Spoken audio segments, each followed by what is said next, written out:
मित्रों, अब मैं निवेदन करूंगा अपने भाजपा संसदीय दल के नेता आदरणीय नरेंद्र भाई मोदी से कि कृपया वो पार्लियामेंट्री बोर्ड को संबोधित करें।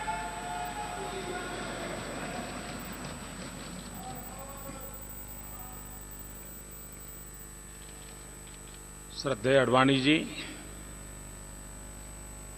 हमारे पार्टी के राष्ट्रीय अध्यक्ष श्रीमान राजनाथ सिंह जी, भारतीय जनता पार्टी के सभी आदरणीय मुख्यमंत्री, पार्टी के सभी वरिष्ठ पदाधिकारी और नवनिर्वाचित सभी सांसद भाइयों और बहनों,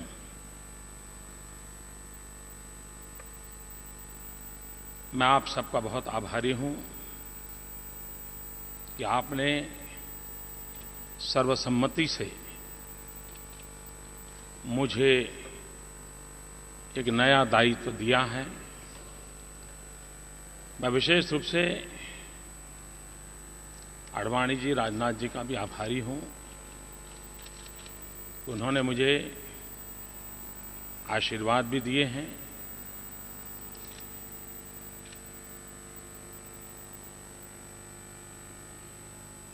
मैं सोच रहा था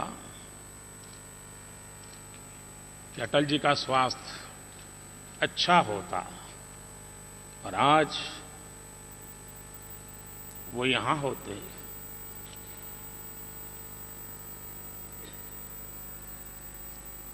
तो सोने में सुहागा होता।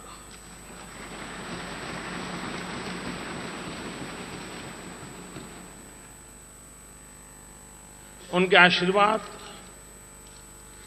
सदा सर्वदा हम पर बने रहे हैं और बने रहेंगे।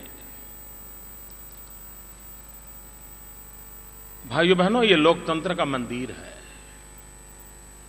और हम सब लोकतंत्र के इस मंदिर में बैठ करके पूरी पवित्रता के साथ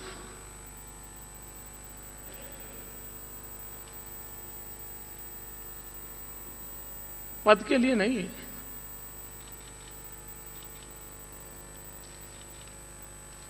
सवा करोड़ देशवासियों की आशा आकांक्षाओं को हम समेट करके बैठे हैं। और इसलिए पदभार जीवन में बहुत बड़ी बात होती है, ऐसा मैंने कभी माना नहीं। लेकिन कार्यभार, जिम्मेवारी,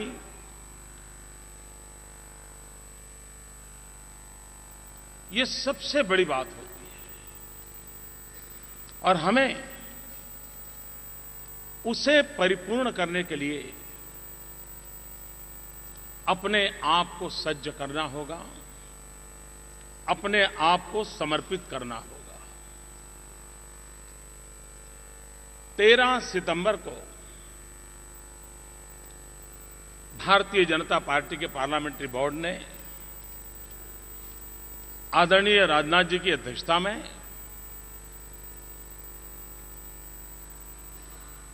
मेरे लिए एक जिम्मेवारी तय की। 13 तारीख को तय हुआ, 15 से मैंने अपना काम शुरू किया, 15 सितंबर से। और पूरी तरह मन में एक कार्यकर्ता के भाव से, जब संगठन दायित्व देता है तो शरीर का प्रत्येक कण, समय का प्रत्येक पल, पार्टी ने जो दायित्व दिया है उसके लिए पूरा करने में कोई कसर नहीं छोड़नी चाहिए। मुझे ये संस्कार मिले हैं और इसलिए 15 सितंबर से जो एक परिश्रम यज्ञ शुरू किया, और 10 मई को जबकि चुनाव प्रचार समाप्त हुआ, मैंने अध्यक्ष जी को फोन किया।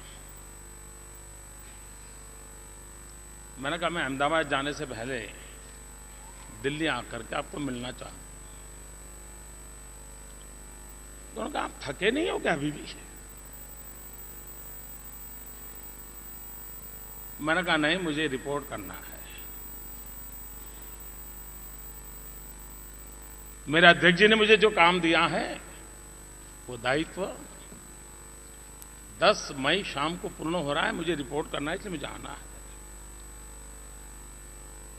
वो संकोच कर रहे थे, हंस भी पड़े।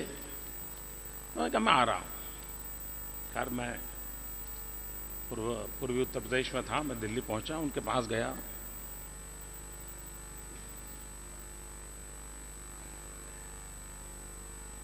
और एक डिसिप्लिन सोल्जर की तरह मेरे अध्यक्ष को मैंने रिपोर्ट किया कि 13 सितंबर से जो दायित्व आपने दिया है 10 मई तक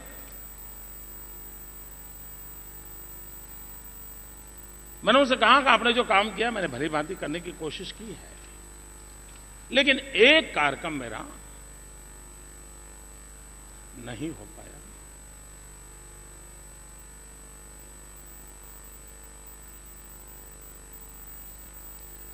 वो मेरे तरफ देखते रहे।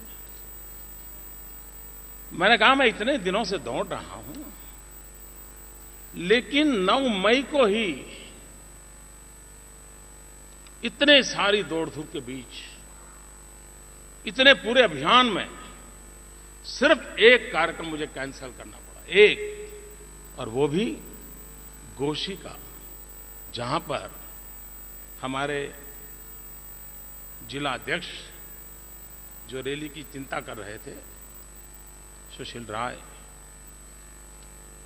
अकस्मात उनकी मृत्यु हो गई। लेकिन एक कार्यकर्ता के नाते इस पवित्र धरती पर भी आपको रिपोर्ट करता हूं कि मैंने जो काम दिया उसको पूरी तरह करने का प्रयास किया है।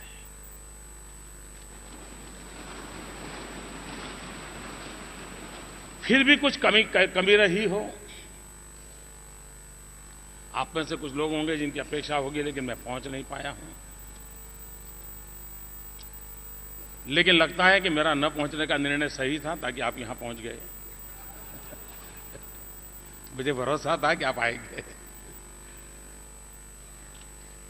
एक कार्यकर्ता की भूमिका, उसे ही मैंने जीने का प्रयास किया।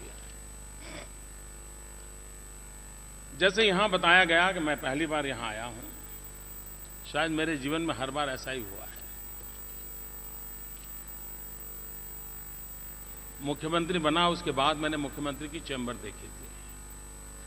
मुख्यमंत्री बनने के बाद मैंने विधानसभा गृह देखा था।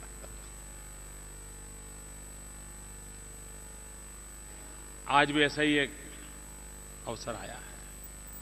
लेकिन हम इस ऐतिहासिक स्थान पर बैठे हैं, तब मैंने प्रारंभ में कहा यह लोकतंत्र का मंदिर है।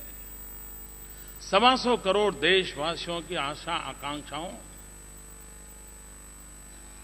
इस पवित्र मंदिर पर टिकी हुई है।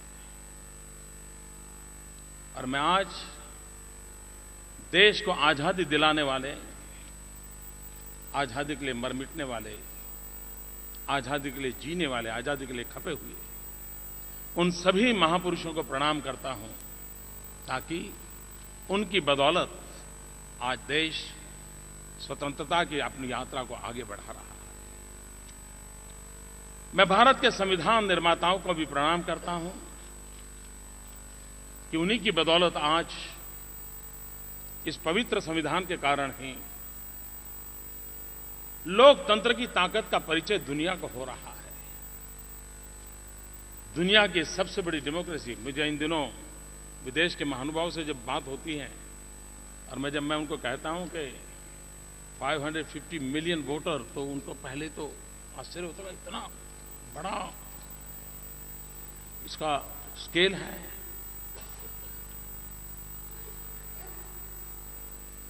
हमारे संविधान निर्माताओं ने देश को जो संविधान दिया उसकी ताकत देखिए कि एक गरीब परिवार का व्यक्ति आज यहां खड़ा हो पाता है।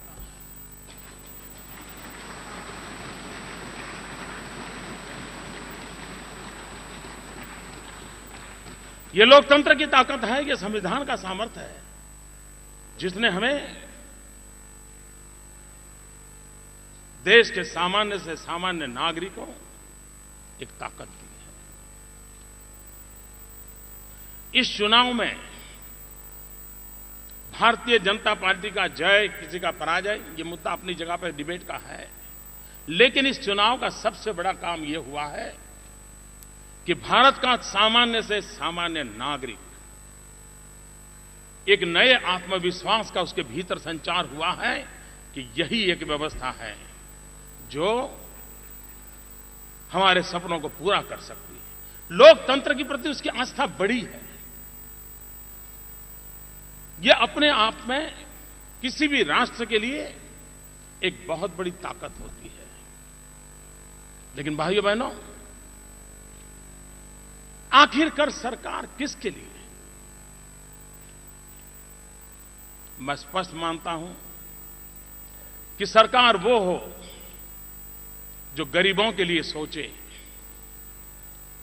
सरकार वो हो जो गरीबों को सुने, सरकार वो हो जो गरीबों के लिए जिए।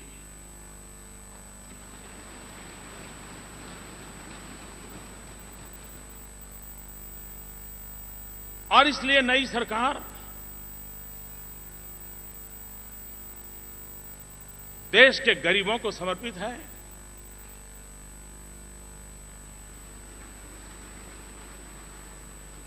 देश के कोटि कोटि युवकों को समर्पित है और मान सम्मान के लिए तरसती हमारी मां बहनों के लिए समर्पित है।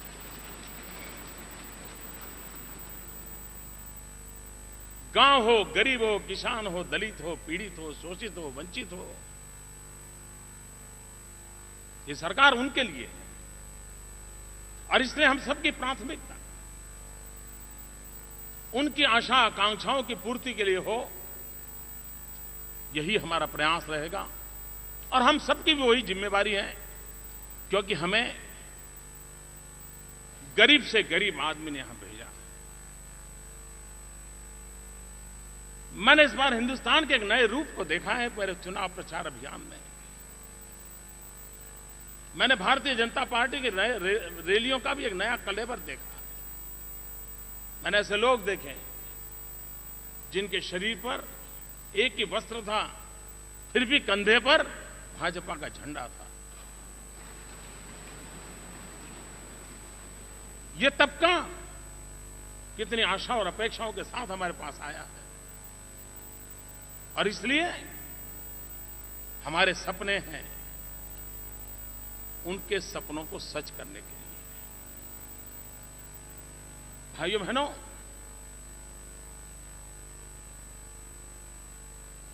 आडवाणी जी ने एक शब्द प्रयोग किया, मैं आडवाणी जी से प्रार्थना करता हूं वो शब्द उपयोग न करें। उन्होंने कहा नरेंद्र भाई ने कृपा की।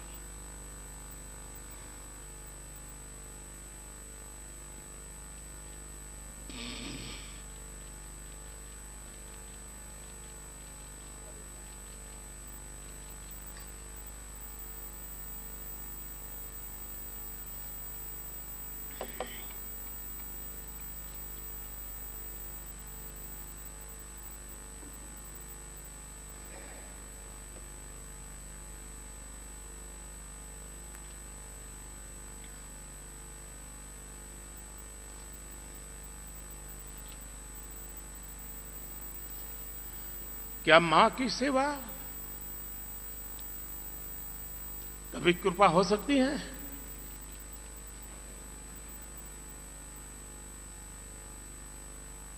कतई नहीं हो सकती।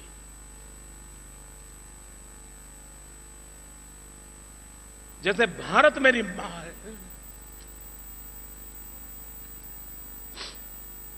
वैसे ही भाजपा भी मेरी मां है।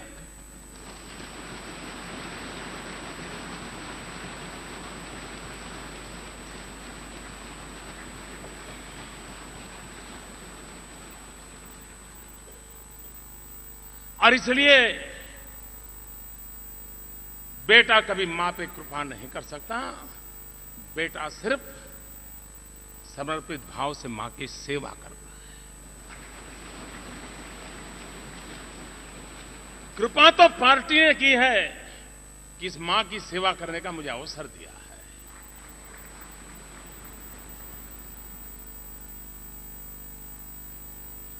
भाइयों बहनों, मैं कभी ये सोच नहीं रखता हूं कि पुरानी सरकारों ने कुछ किया नहीं है। ये सोच मैं नहीं रखता और न ही भारतीय जनता पार्टी का कोई कार्यकर्ता रखता। देश आजाद हुआ तब से जितनी भी सरकारें आई उन्होंने अपने अपने तरीके से देश की सेवा करने का प्रयास किया है, अपने अपने तरीके से देश को आगे बढ़ाने का प्रयास किया है। जो जो अच्छा हुआ है उसके लिए वे सभी सरकारें बधाई के पात्र हैं। उन सरकारों का नेतृत्व करने वाले सभी बधाई के पात्र हैं और हम सबका दायित्व बनता है जो अच्छाइयां हैं उसको लेकर के आगे चलें और अधिक अच्छा करने का हम प्रयास करें। हम भी देश को कुछ देकर के जाएं, सामान्य मानवीय की आशा आकांक्षाओं के अनुरूप हम कुछ करके जाएं। ये अगर हमारे मन का भाव रहा तो देशवासियों को निराश होने की नौबत नहीं आएगी। मैं ज्यादा इन दिनों टीवी वगैरह तो नहीं देख पाता हूं, न अखबार पूरा पढ़ पाता हूं, लेकिन जो कुछ छोटा मोटा आता है, इस चुनाव नतीजों को अलग अलग तरीके से लोग मूल्यांकन कर रहे हैं। अगर देश की जनता ने हंग पार्लियामेंट बनाई होती, फ्रैक्चर्ड मैंडेट दिया होता, तो ये कह सकते थे कि सरकार के प्रति सिर्फ गुस्से का कारण था या एंटी एस्टैब्लिशमेंट था। वो तब होता कि सिर्फ फ्रैक्चर्ड मैंडेट होता, लेकिन पूरी प्रक्रिया में इनका छोटा मोटा एलिमेंट रहता है, उसका कोई इनकार नहीं करता है। लेकिन भारतीय जनता पार्टी को संपूर्ण बहुमत देने का मतलब होता है लोगों ने आशा और विश्वास के लिए मतदान किया है। ये पूरा वर्डिक्ट होप से है। और आपको स्मरण होगा जब अपनी राष्ट्रीय परिषद मिली थी, उस दिन मैंने कहा था कि चुनाव आशा का चुनाव है, होप का चुनाव है, और जनता ने उसी प्रकार से चले। 2013 में हमारी राष्ट्रीय परिषद मिली थी तालकटोरा में, और गुजरात में फिर एक बार हम सरकार बना करके आए थे और पार्टी ने हम लोगों का बड़ा सम्मान किया था। उस दिन एक बात मेरे मुंह से निकली थी,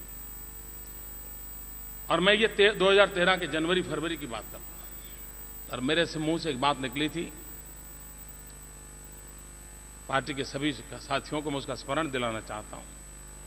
उस दिन मैंने कहा था, हम चले या न चले देश चल पड़ा है। यह आवाज मेरे मुंह से निकली थी। और आज जब हम इतनी बड़ी संख्या में पूरा सेंट्रल हॉल लबालब भारतीय जनता पार्टी के समर्पित सेनानियों से भरा पड़ा है, उसका कारण देश चल पड़ा है। हम चले या न चले, उसी का ही नतीजा है। भाइयों बहनों,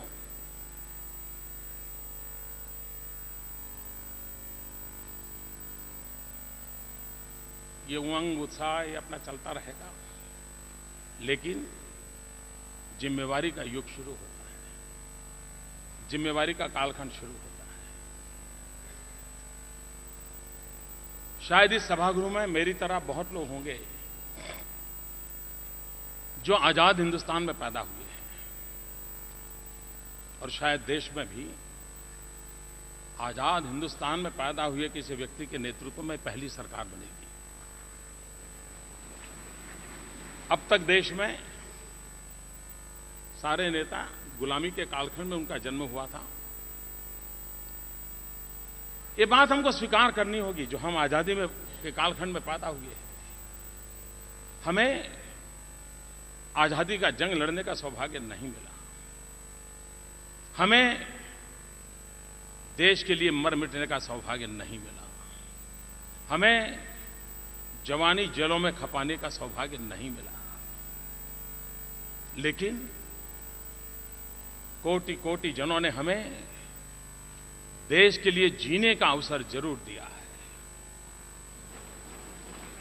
देश के लिए भले हम मर न पाएं, देश के लिए भले हम जूझ न पाएं, देश के लिए भले हमने अत्याचार झेलने का अवसर नहीं आया, लेकिन आजाद हिंदुस्तान में पैदा हुए हर व्यक्ति को, इस सभागृह में बैठे हुए के लिए, पूरे देशवासियों के लिए, आजाद हिंदुस्तान में पैदा हुए हम लोगों के लिए जीवन का संकल्प होना चाहिए, देश के लिए जिएंगे। समय का पल पल, शरीर का कण कण 125 करोड़ देशवासियों के काम कैसे आए, ये अगर हम सपना लेकर के चलते हैं तो देश बहुत तेजी से संकटों से बाहर निकल करके तेज गति से आगे बढ़ना शुरू कर देगा। भाइयों बहनों, मैं स्वभाव से आशावादी व्यक्ति हूं, मेरे डीएनए में ही लिखा हुआ है। मुझे जीवन में कभी निराशा वगैरह मेरा कोई पता नहीं वो क्या होता है, मुझे मालूम नहीं। और एक बार यहां एक कॉलेज में मेरा भाषण हुआ तो मैंने कहा था, आज मुझे वो बात फिर से कहने का मन करता है। मैंने कहा किसी को ये गिलास बताओ तो कहता है कि आधा भरा हुआ है, कोई कहता है आधा खाली है। मेरी सोच तीसरे प्रकार की, मैं कहता हूं आधा पानी से भरा है, आधा हवा से भरा है। आपको खाली नजर आता होगा, मुझे नहीं आता है, मुझे हवा से भरा हुआ नजर आता है। और इसलिए मैं कहता हूं मैं बहुत ही आशावादी व्यक्ति और सकारात्मक मार्ग के लिए आशावादी होना एक बहुत बड़ी आवश्यकता है।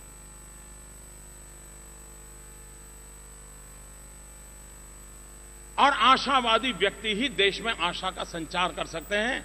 निराशावादी व्यक्ति कभी देश में आशा का संचार नहीं कर सकता। संकट आते हैं, किसको नहीं आए समाज जीवन में। मुझे याद है 2001 में गुजरात में जब भयंकर भूकंप आया, हम मौत की चादर ओढ़ करके सोए थे और पूरा विश्व मानता था अब गुजरात खत्म। देखते ही देखते वो खड़ा हो गया, दौड़ पड़ा। भाइयों बहनों, मैं देशवासियों को विश्वास दिलाना चाहता हूं, निराशा छोड़नी होगी हमें। पुराने कितने ही बुरे अनुभव क्यों न हो, उसके आधार पर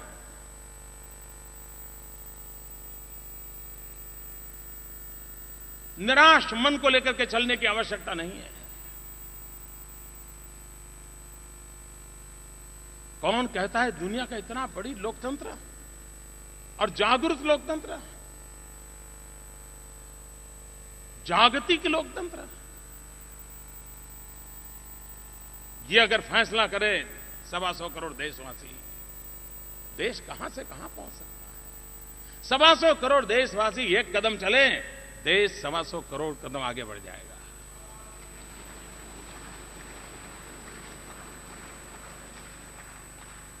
दुनिया में कौन देश है जिसका बस 6 ऋतुएं हो, 6 सीजन हो, ऐसा विश्व में कौन है? हम ही तो है। ईश्वर की इतनी बड़ी कृपा है हम पर, प्राकृतिक संपदाओं से भरी हुई ये हमारी धरा उर्वरा है। यहां के लोग बाहर जाते हैं तो दुनिया में नाम कमाते हैं, सिर्फ उन्हें यह अवसर देने की जरूरत है। शक्ति तो उनके भीतर पड़ी हुई है, सिर्फ मौका देना है। अगर ये अवसर देने के भाव से हम आगे बढ़ें इस चुनाव में दो बातों पर हम लोगों ने बहुत बल दिया। उन बातों को हमें आगे बढ़ाना है और वो है सबका साथ सबका विकास। हम सबका विकास चाहते हैं, लेकिन सबका साथ उतना ही अनिवार्य है। उस मंत्र को लेकर के हम आगे बढ़ना चाहते हैं। भाइयों बहनों, ये चुनाव एक नई होप का चुनाव है, नई आशा का चुनाव है। और ऐसे सामर्थ्यवान साथी मुझे मिले हैं।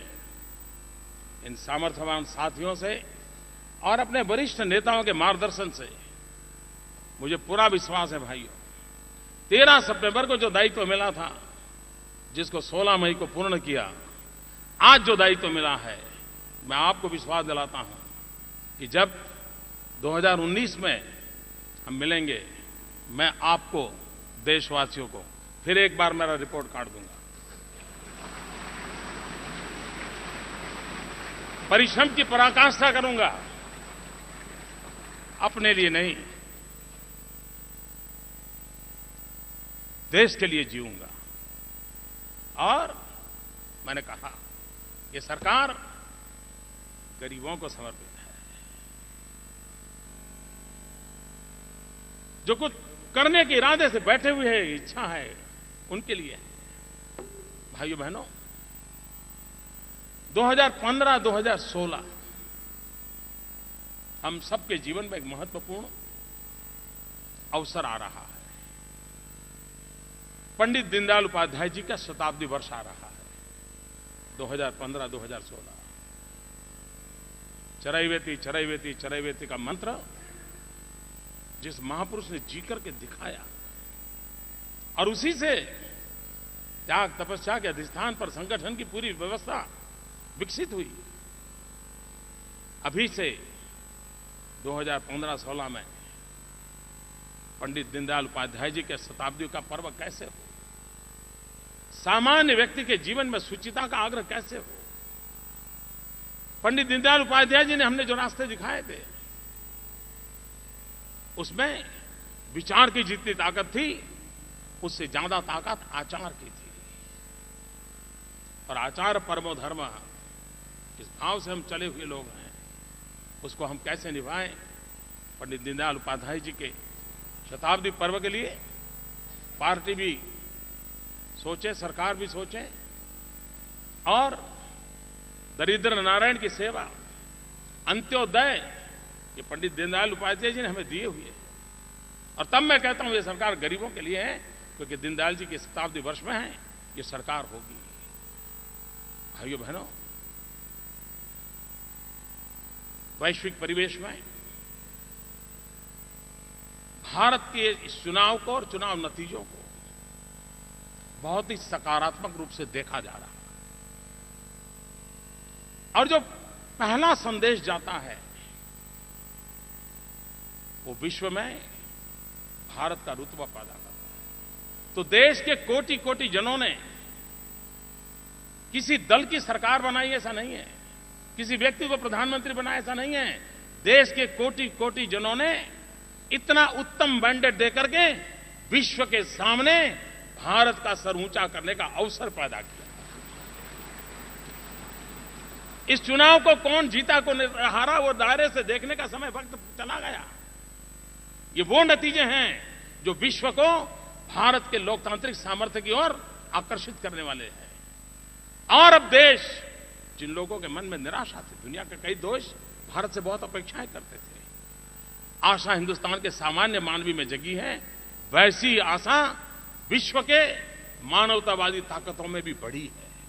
ये अपने आप में वैश्विक परिवेश में मैं इसको शुभ संकेत मानता हूं। भाइयों बहनों, मैं फिर एक बार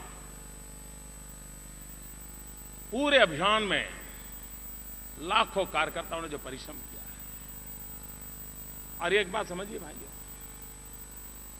ये मोदी जो आपको दिख रहा है ना, और मीडिया के मित्र भी समझे, और देशवासियों को मैं कहना चाहता हूं, मोदी आपको दिखता है इसलिए नहीं कि मोदी बहुत बड़ा है। मोदी इसलिए दिख रहा है कि मेरे पार्टी के वरिष्ठ नेताओं ने मुझे अपने कंधे पर बिठाया है।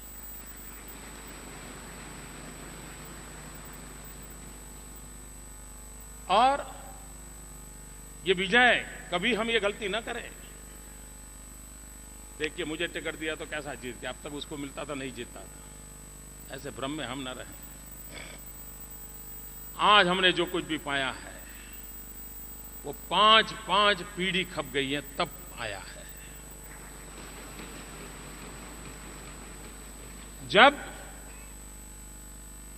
जनसंघ शब्द सुनकर के लोगों को समझ नहीं आता ये लोग कौन है, कोई धार्मिक संगठन है कि राजनीतिक संगठन, ये भी पता नहीं था। उस जमाने से दीवारों पर दिया जलाते जलाते खपे हुए अनेक परिवार हैं। मैं आज उन सभी पीढ़ियों को जिन्होंने राष्ट्रवादी विचार को लेकर के